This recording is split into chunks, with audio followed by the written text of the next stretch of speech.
Hot FM. Hot FM proudly supports the Benidorm enthusiast and your favourite YouTube channel, Benidorm Stuff. Hi guys, the Benidorm enthusiast here with Benidorm Stuff YouTube channel. We've made it to February, finally. What a long month January was.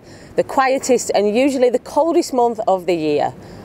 The weather hasn't been actually that bad. We've had mostly beautiful sunny days with blue skies, but temperatures only around 15 during the day. It has been very quiet around town, even quieter than a normal January, and especially at night when the temps drop to single figures most of the time. The temperatures have picked up though the last couple of days. It's 18 degrees now and it's only 10 AM. February is generally a quiet month again for tourism here in Benidorm, but we're all hoping it will be better than January, at least with the testing requirements easing for UK travel. I'll get into that in a few moments. First, I want to talk about the travel requirements to get into Spain now that we are in February. The ban on unvaccinated tourists from third countries is still in place. This includes the UK, so all UK residents aged 12 and above must be fully vaccinated to enter Spain for tourism reasons. There are no tests required for the fully vaccinated to enter Spain, but the ban on the unvaccinated has been in place since December, and it's making it impossible for most families with children over the age of 11 to come on holiday, as most of that age group hasn't been fully vaccinated yet and therefore cannot enter Spain right now. It won't be in place forever, but at the moment the Spanish government are sticking by it. There's a risk list of countries and an exempt list which is reviewed every couple of weeks. Hopefully it will change sooner rather than later and provide some alternative process of entry to allow British families to return to Spain. We'll be keeping an eye on that for you, of course, and updating you as soon as there are any changes. A change that has come into force now, and this is actually an EU ruling which effectively tightens entry requirements further, and it's all to do with who or how people are considered fully vaccinated. So up to now, 2 jabs of a 2-dose vaccine or the 1 jab of the 1-dose Janssen vaccine was considered fully vaccinated. But since the 1st of February, the EU has put an expiry date on the vaccination certificate. So if your second jab was more than 270 days ago and you haven't had a booster, then your vaccine certificate isn't valid anymore and you're not considered fully vaccinated and won't be allowed entry into Spain unless you've had the booster. Just to clarify, the 270 days is from your second jab or the only jab of the Janssen. It doesn't apply to the booster, but the booster must have been administered 14 days before your travel date if your second jab is out of date. As it stands, there is no expiry on the booster jab. If your fully vaccinated jab was over 270 days before travelling to Spain, you must also have had the booster. And the booster must have been given at least 14 days before travel. It's complicated, I know, and it's really not helping the tourism situation here in Spain. But what will hopefully help this month are changes to the travel policy of the UK government, making travel pretty much restrictionless for fully vaccinated travellers. At the moment, going into the UK, if you're fully vaccinated, you still have to do the day 2 test, but from February 11th, this will be scrapped, and no tests either way before you depart Spain or when you arrive in the UK, and no quarantine period.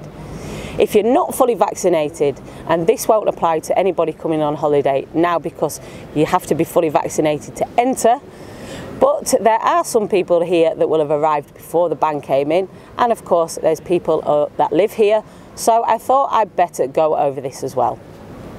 Going into the UK from Spain, if you're not fully vaccinated at the moment, you have to do the pre-departure test before you leave Spain, a day 2 and a day 8 test in the UK, and quarantine for 10 days. And this is also being relaxed from the 11th of Feb. A pre-departure test will still be required and a day 2 test on arrival, but no day 8 test, and you no longer have to quarantine unless, of course, your test comes back positive. So what are the restrictions in place here at the moment? Well, there aren't that many really. The big one is, of course, the masks. Masks are still very much in use here in Spain. Just before Christmas, central government brought back the mandatory use of the mask outdoors. So they should be worn in the street along with shops, supermarkets, public transport, things like that. And in bars and restaurants when you're not seated at your table eating or drinking. You don't have to wear your mask on the beach or around the pool when you're sunbathing or whilst exercising, running, cycling or skating in my case. Bars can open until whatever time they're licensed to. There are no enforced closing times or capacity limits here in the Valencia region. It is still a maximum of 10 per table, and smoking is not allowed even on the terraces. The use of the COVID pass in bars and restaurants amongst other venues has just been extended until the end of February. This means that access to establishments, you must be able to show one of the 3 types of certificate that are accepted: vaccination, diagnostic or the recovery certificate. And you should carry photo ID also to prove it's your certificate that you're showing. This is for the interior of venues. It doesn't apply to the terraces of bars and restaurants. When will restrictions start to ease here? Well, that's the question. Well, we don't have a date set for the masks. When it was brought back in, it was said it will be for the absolute minimum time necessary whilst we are experiencing this 6th wave of cases. The COVID pass is in force until the end of February, and it will be reviewed again closer towards the end of the month. My personal opinion is that the restrictions will be gone by the spring. Hopefully the masks outside this month. At the moment there is still a lot of cases here, but the situation is stabilising, and in the next week or so they expect case numbers to start dropping again. Despite the high numbers of cases, the hospital pressure and the numbers of deaths has been nowhere near what it was this time last year when hardly anyone was vaccinated. So once the hospital numbers start to decrease after this peak, I think restrictions will be lifted shortly after. Here in Benidorm, mid-March marks the start of the season for British tourism. We've got the Spanish Fallas Fiesta, St Patrick's and also Cheltenham Race Week, which all fall around the same time, and usually thousands of British and Irish tourists arrive here to celebrate one or all 3 of these events that week. I'm sure this year it's going to be one to remember, and we're all looking at this as our big comeback year. So we need to be in a good situation with regard to cases by then, and with minimum restrictions in place. Watch this space. We will keep you informed through these videos and on our other social media platforms. So make sure you subscribe to the channel.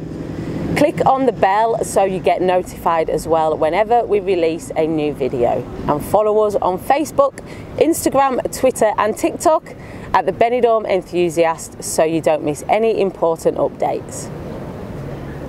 Thanks for watching, guys. Hope to see some of you very soon in sunny Benidorm. Stay positive and stay safe.